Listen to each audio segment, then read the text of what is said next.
The reason that you came to my attention is a mutual friend that we have who works for Oakdale Prison and the IMCC, which is the Iowa Medical Classification Center, was telling me about this awesome thing that you're doing, and I totally Google stalked you and read some stories about you. So without me ruining it, tell us about that and what you're doing and where the idea came from. I'm so excited to hear about this. There is you referenced earlier, a guy by the name of Bill Bowerman, which goes way back. He started a marathon in Oregon prison.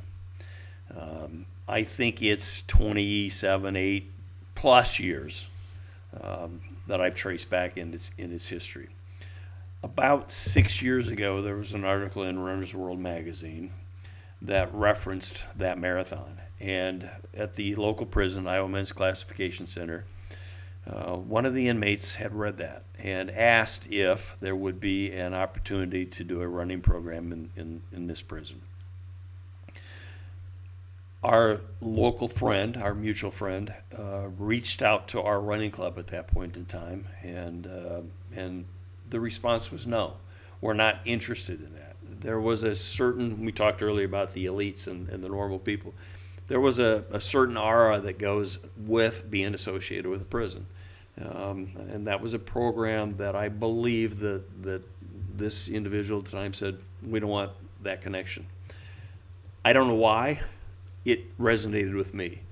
And I reached out to the prison, the head dietitian at that point in time, and said, I'll do whatever I can do.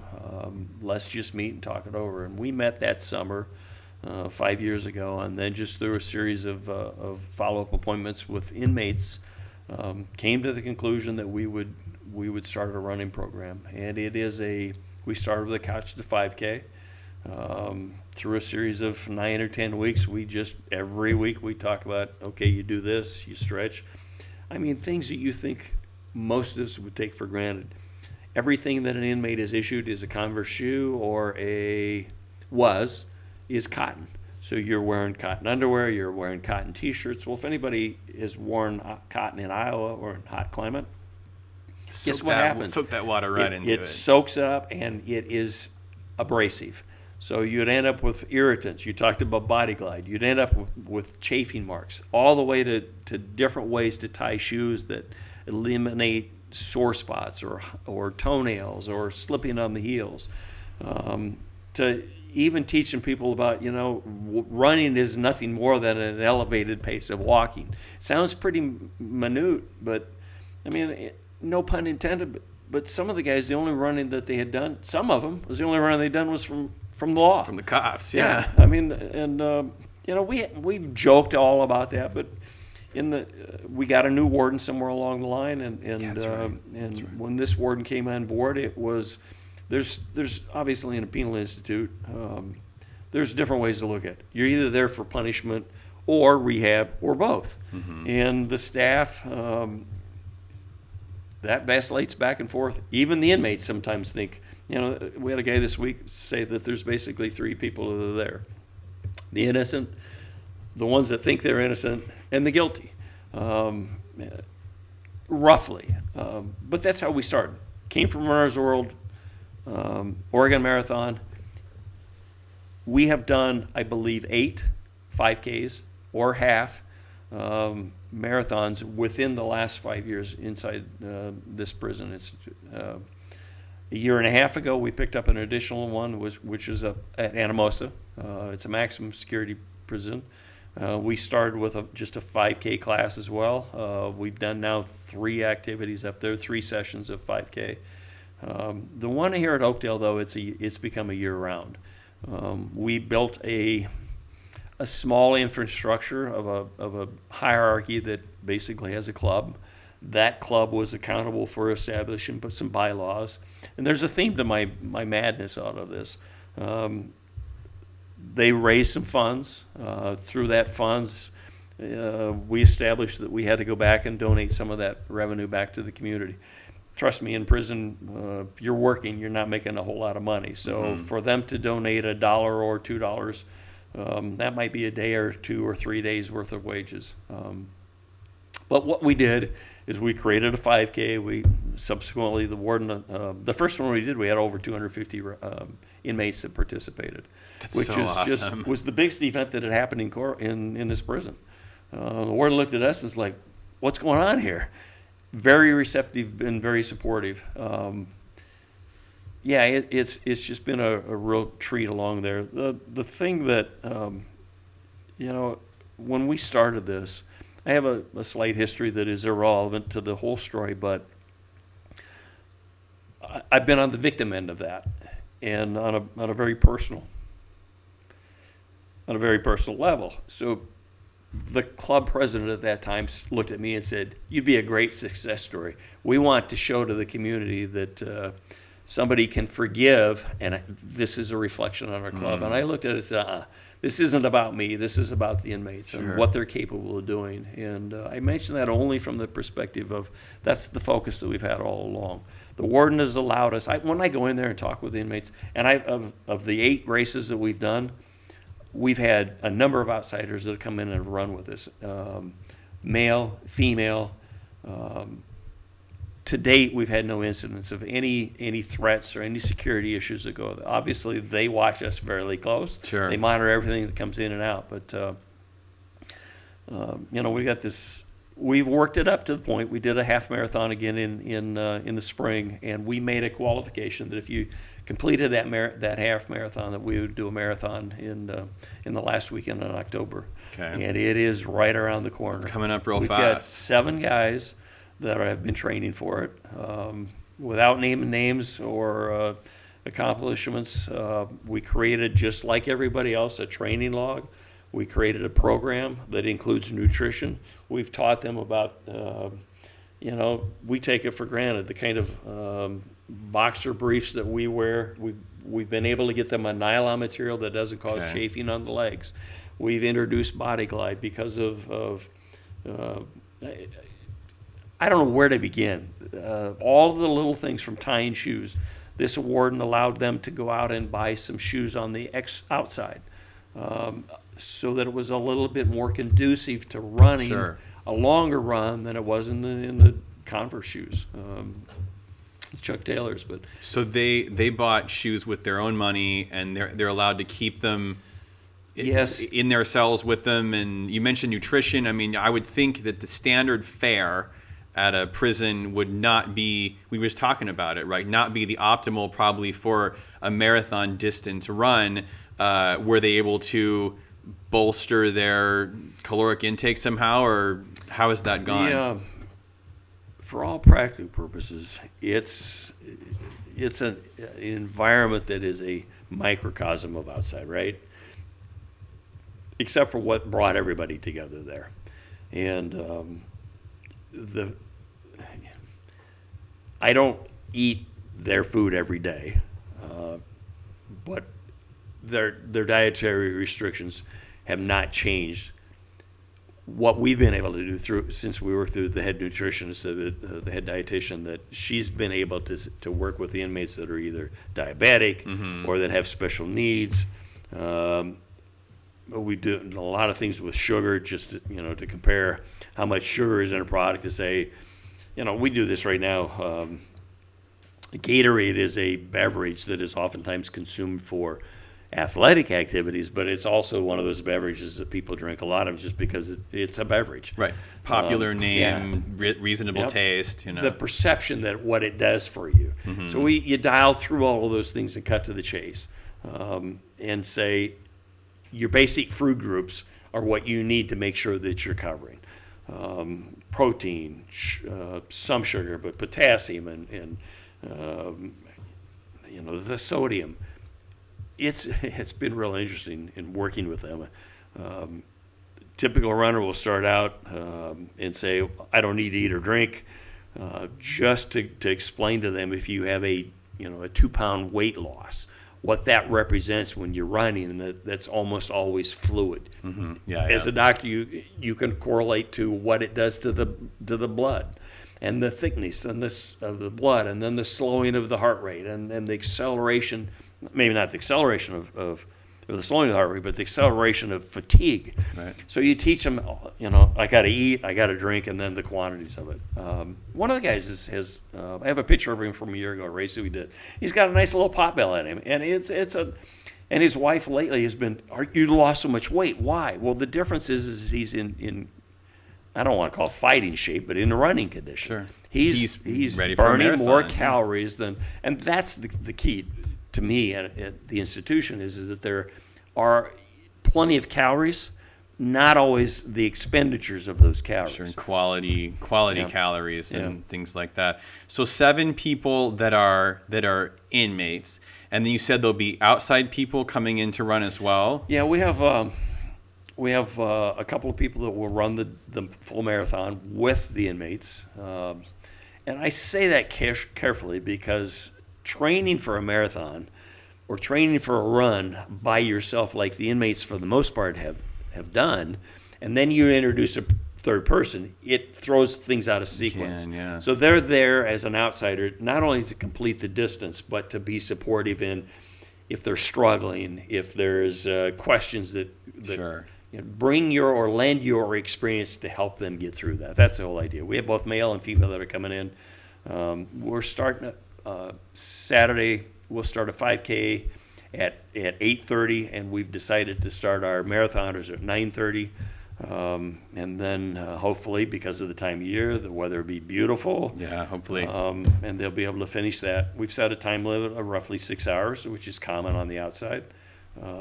You need to be able to run. That's basically a 13-minute mile pace. And that's going to be on the 26th. It is, October Right. 26th. So by the time this airs, that will probably be gone. So I would encourage everybody to go online and Google, because I'm sure that KCRG or the Gazette, which is Cedar Rapids, or what's the Iowa City one? I always blank on that one. The Press Citizen. Yeah. Oh, that's right. I think of the Ledger for some reason. Anyway, they'll probably have a thing about that. I just think that's such a cool thing.